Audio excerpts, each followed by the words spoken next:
হাজার কোটি বছর চলে যাবে, আল্লাহ তার ডাকে জবাব দিবেন না। যেই দিন তার শাস্তির মেয়াদ শেষ হবে, ওই দিন আল্লাহ জিব্রাইলকে বলবেন, জিব্রাইল, জাহান্নামের ভিতর থেকে আমি আল্লাহর কে যেন হান্নানু মান্নানু করে ডাকতেছি। জিব্রাইল, তুমি একটু জাহান্নামের ভিতরে যায় দেখো কে আমারে এইভাবে ডাকে। জিব্রাইল আমিন জাহান্নামের ভিতরে আয়া ঢুকবেন। ডাইনে বামে সামনে পিছনে চতুর্দিকে তিনি তাকাবেন, মানুষ তিনি দেখবেন না, শুধু একটা আওয়াজ শোনা যায়, আওয়াজ। জিব্রাইল বলবেন, আল্লাহ আমিও তো আওয়াজ শুনি কিন্তু মানুষ দেখি না। হাজার কোটি বছর জাহান্নামের আগুনে জ্বলার কারণে এই মানুষটার মানুষের আকৃতি নাই, এটা কয়লার টুকরা হয়ে গেছে, নাক মুখ হাত পা চেনা যায় না। জিব্রাইল কইব, আল্লাহ মানুষ তো দেখি না কিন্তু আওয়াজ তো শুনতে পাই। আল্লাহ তখন কইব, জিব্রাইল তুমি নিজে বের হয়ে আসো। জিব্রাইল আমিন জাহান্নাম থেকে বের হয়ে আসার পর আল্লাহ পাক তার নিজের কুদরতি হাত জাহান্নামের ভিতরে ঢুকিয়ে দিবেন। ওই কয়লার টুকরা মানুষটা আল্লাহ পাক তার কুদরতি হাতের মধ্যে উঠাইয়া আবে হায়াতের পানি দিয়ে ধুইয়া আল্লাহ জিজ্ঞেস করব, বান্দারে কেন আমারে ডাকতেছ? এ বান্দা, জাহান্নাম আমাকে ডাকার জায়গা না, আমাকে ডাকার জায়গা ছিল দুনিয়ার জগৎ। উলামায়ে কেরাম কত তোরে বুঝাইলো, ওলি আল্লাহরা কত তোরে ডাকলো, ওয়াজ নসিহতের আওয়াজ কত তোর কানে গেল, দাওয়াত ও তাবলীগের মেহনত তোর চোখের সামনে কত হইল। দুনিয়াতে একবার তুই আমাকে ডাকবার সময় পাইলি না, দুনিয়াতে আমাকে ডাকার সুযোগ তোর হলো না, অথচ আমাকে ডাকার জায়গাটা ছিল দুনিয়ার জগৎ। দুনিয়াতে যে আমাকে একবার আল্লাহ করে ডাক দেয়, আমি 70 বার জবাব দেই। ভাইরা বন্ধুরা, এজন্যই এই লোকটার আল্লাহ পাক কইব, বান্দা এরপর আচ্ছা ঠিক আছে বল দেখি কেন তুই আমারে ডাকতেছ, কেন ডাকতেছ এবার বলো। তখন কইব, আল্লাহ আমল নাই, আমল নাই, এজন্য আজকে জাহান্নামের আগুনে জ্বলতেছি মালিক। কিন্তু মালিক ইমানটা তো আছে। দুনিয়াতে আলেম ওলামার জবানে শুনছিলাম তোমার একটা নাম হলো রহমান, তোমার একটা নাম হলো রহিম, তুমি দয়ার সাগর। আল্লাহ হাসরের মাঠে আজকে জাহান্নামে হাজার কোটি বছর আমি জ্বলতেছি, আমি তোমার একটু দয়া চাই, মায়া চাই। আল্লাহ আমি বলি না আমারে জাহান্নাম থেকে তুমি বের করে দাও, জাহান্নাম থেকে তুমি তুলে দাও, এটা বলি না, কারণ আমার এই সাহস নাই, আমার আমল নাই। কোন সাহসে বলি? আমার তো আমল নাই, কোন উসিলায় বলি তুমি আমারে মাফ করো, কোন উসিলা আমার জীবনে নাই। কিন্তু মালিক শুনেছি তোমার নাম রহমান, তোমার নাম রহিম, ওই রহমান নামের খাতিরে জাহান্নামের নিচ থেকে উপরে উঠাইয়া একটু দরজার পাশে যদি রেখে দিতা, তুমি তো রহমান, তুমি তো রহিম। আল্লাহ পাক রব্বুল আলামিন তখন বলবে, বান্দা তুমি ঠিক শুনেছো, আমি আল্লাহর নাম রহমান, আর আমার দয়া মায়া হাসরের মাঠে 99 গুণ আমার হাতে আছে। আর 1 ভাগ দয়া মায়া শুধু দুনিয়াতে দিছিলাম, 99 ভাগ দয়া মায়া আমি হাসরের মাঠে আমার বান্দা বান্দির উপরে দেখাবো। ঠিক আছে, আমি তোমার উপর দয়া দেখাইলাম, তোমার উপরে উঠাইয়া দরজার কিনারায় রেখে দিলাম। বান্দা তবে ওয়াদা করো, ওয়াদা করো এরপরে আর কিছু চাইবা না। তখন কইব, মালিক ওয়াদা করলাম আমি এরপরে আর কিছু চাইবো না। কিছুক্ষণ যাইতে না যাইতে ওয়াদার কথা ভুলে গেছে, আবার ডাক শুরু করছে, ইয়া হান্নান ইয়া মান্নান কয়া। আল্লাহ আবার কইব, বান্দারি এখন আবার কেন ডাক দিছো?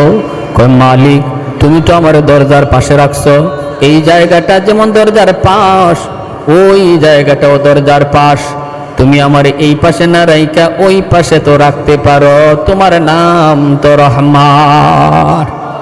হ্যাঁ, এই কথা কয় না আমার এই জাহান্নামের বাহিরে দিয়া দেও, এই কথা সোজা সুজি বলে না, একটু বুদ্ধি করে কয়, আল্লাহ আমারে যেখানে রাখছো এটা তো দরজার পাশ, ওই জায়গাটাতেও তো দরজার পাশ, এই পাশে না রাইকা ওই পাশে একটু রেখে দাও, তুমি তো পারো, তোমার নাম তো রহমান, তুমি যা করবা কারো কাছে জবাব দিতে হয় না।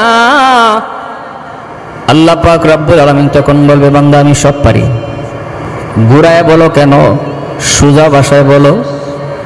আল্লাহ তুমি তো সব বুঝছই, রব্বুল আলামিন কয় নেও, আমি তোমার এই কথাটাও রাখলাম, আমি দরজার বাহিরেই তোমারে নিয়ে গেলাম, কিন্তু ওয়াদা করো এরপরে আর কিছু চাইবা না।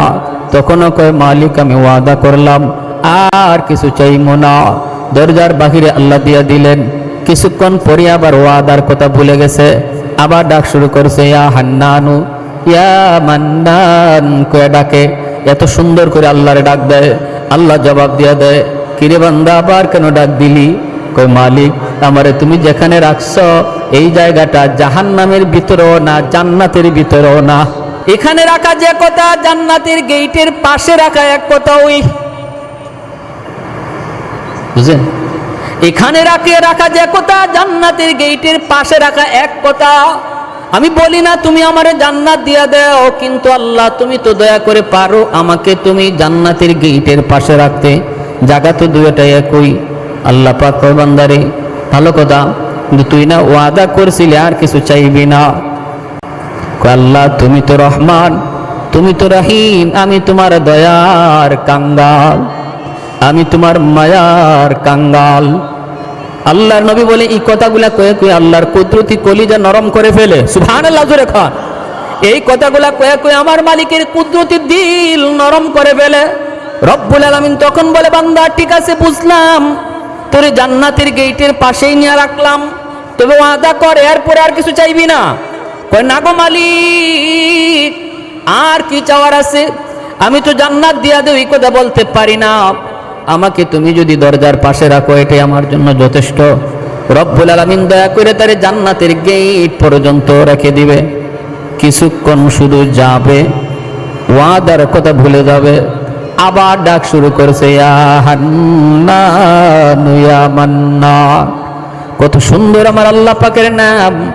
সবাই বলেন আপনারা, ইয়া হান্নান ইয়া মান্নান ইয়া হান্নান ইয়া মান্নান।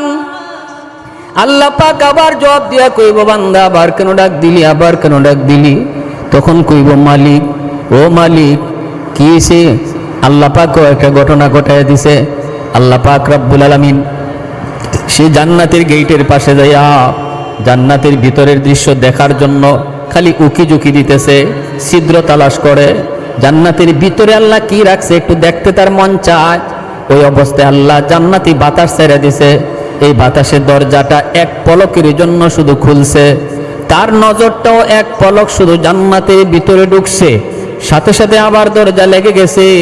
জান্নাতের আরামায়েশের দৃশ্য এক পলক দেখার পরেই সে আবারও আল্লাহকে ডাক শুরু করছে, ইয়া হান্নান ইয়া মান্নান কয়া। রব্বুল আলামিন তখন কয়, বান্দা আবার কি হইছে? আল্লাহ তুমি আমারে কি দেখাইছো? এতদিন দেখি নাই, ভালোই ছিলাম, দেখে তো আমি পাগল হয়ে গেছি। আল্লাহ আমারে তুমি কি দেখাইছো? দেখা আর স্বাদ মিটে নাই গো মালিক। ও মালিক একটা আবদার জানাই শুধু। আল্লাহ বলে কি বল? আমারে জান্নাত দিয়া দেও এই কথা আমি বলি না, কারণ আমার আমল নাই, আমল নাই। কেমন করে বলি আমারে জান্নাত দিয়া দাও, কিন্তু আল্লাহ আমার যা দেখাইছো দেখার স্বাদ মিটে নাই, আমার একটু ভালো করে দেখার সুযোগ দিবানি, এরপরে আমি বের হয়ে আসব। আমাকে একটু দেখবার সুযোগ তুমি দিবানি, আমি শুধু জান্নাতের ভিতরে ঢুকবো আর দেখেই তাড়াতাড়ি বের হয়ে আসব। আল্লাহ পাক কয়, বান্দা এবার তুই একটু নিজে কত দেখি কয়বার ওয়াদা করছো আর কয়বার ওয়াদা তুমি ভাঙছো। তখনও কয়, আল্লাহ আমি তোমার দয়ার কাঙ্গাল, মায়ার কাঙ্গাল। আল্লাহ পাক কয়, ঠিক আছে তোরে এই সুযোগটাও আমি দিব রে বান্দা, তবে বল দেখি যে কথার উপরে তুমি ওয়াদা করছো দেখবা আর বের হয়ে আসবা, থাকবা না, এই কথায় এখনো আসোনি, ওয়াদা ঠিক আছে নি? বের হয়ে আসবা, দেরি করবা না, এই ওয়াদাটা অন্তত ঠিক রাখবা নি, এটা বলো। আল্লাহ আর কি আছে, এটা ছাড়া তো আর তো কোনো ওয়াদা করার জায়গা নাই। আল্লাহ 100% আমি এই ওয়াদা রক্ষা করব, আমারে তুমি একটু ডুববার সুযোগ দিয়া লাও, আমি দেখেই দ্রুত বের হয়ে আসব। আল্লাহ বলেন ঠিক আছে, ওয়াদা যেন খেয়াল থাকে। আল্লাহ পাক জান্নাতের গেটটা খুলে দিছেন। হাদিস শরীফে মায়ার নবী বলেন, সে কোমরটা বাঁধ দিছে, আর যেই মাত্র আল্লাহ জান্নাতের গেটটা খুলে দিছে, গায়ে যত দুর্শক্তি আছিল এত শক্তি নিয়ে জান্নাতের ভিতরে দৌড় দিছে। কের দেখা দেখি হে শুধু ভিতরে ঢুকে ভিতরে ঢুকে। তার মনে হইল যে বের হইতেও যেন সময় লাগে, আমি এমন ভিতরে যে ঢুকবো বের হইতেও যেন সময় লাগে, হে শুধু ভিতরেই ঢুকে, দেখা দেখি নাই ভিতরে ঢুকে। আল্লাহ পাক ধমক দিছে, এই বান্দা থাম। যখন আল্লাহ ধমক দিছে, ধমক দিয়ে আল্লাহ কয়, এটাই কথা ছিল, বের হও। তখন কি কয় শুনবেন? তখন বলতেছে, আল্লাহ আমারে তুমি বাইর করে দিবা, আমারে তুমি বের করে দিবা। আল্লাহ বলে, আমি বের করে দিব মানে? বের হইয়া আসবা, এটাই তো তোমার ওয়াদা। কয় ওয়াদা ঠিক আছে, কিন্তু তোমারও কিন্তু ওয়াদা আছে। আল্লাহ রে কয়, আল্লাহ পাক আমার ওয়াদা মানে? বলে হ, তোমারও একটা ওয়াদা আছে। আল্লাহ তুমি কি তোমার ওয়াদা ভঙ্গ করবা? আল্লাহ পাক বলে, আমি কখন ওয়াদা করলাম? এতক্ষণ পর্যন্ত শুধু ওয়াদা করলি তুই, আর ওয়াদা ভাঙলিও তুই। ওয়াদা করলাম কখন? ভাঙবো তো দূরের কথা। কয় কি শুনবেন? আমার সাথে ওয়াদা করো নাই, কিন্তু কোরআনের মাধ্যমে তুমি ওয়াদা করেছো, আলেমদের জবানে শুনেছি, যারে তুমি একবার জান্নাতের ভিতরে ঢুকাইবা আর বের করবা না। ও মালিক, এটা কি তোমার ওয়াদা না? জান্নাতের ভিতরে একবার যারে ঢুকাইবা আর বের করবা না। জাহান্নামীরে তুমি জান্নাতে দিবা, কিন্তু কোন জান্নাতীরে জান্নাত থেকে বের করে আর জাহান্নামে দিবা না, এটা তোমার ওয়াদা নি? কও। আল্লাহ পাক কই, আমার এই ওয়াদার খবর তুই জানলে কেমনে? কয় মালিক, ওয়াজে গিয়া না বসলো, কানটা খাড়া রাখছিলাম, হুজুরে কি কয় এই কথাটা মনে আছে। আল্লাহ কই, বান্দা যা শুনছো ঠিক শুনছো, এটা আমার ওয়াদা। আমি আল্লাহ যারে একবার জান্নাত দিয়ে দে আর জান্নাত থেকে বের করি না। কয় তাহলে আমি তো ঢুকে পড়ছি, বুদ্ধি করে হোক আর চালাকি করে হোক, আমি তো কোনো এক সুরতে জান্নাতে ঢুকে পড়ছি, এখন তুমি আমারে বের করে দিলে তোমার ওয়াদা ভাঙা হয়? আল্লাহর নবী, রহমতের নবী বলেন, তার এই কথাটা শুনে আল্লাহ পাক একটা কুদরতি হাসি দিছে। আল্লাহ পাক কুদরতি হাসি দিয়া কয়, বান্দা চালাকিটা তো কম করলি না, বুদ্ধিটা তো কম করলি না, বুদ্ধিটা কম করলি না। আর তার এই কথা শুই না আমার নবী, রহমতের নবীও হাসছেন, সাহাবীরাও এই জায়গায় এসে হাসছেন।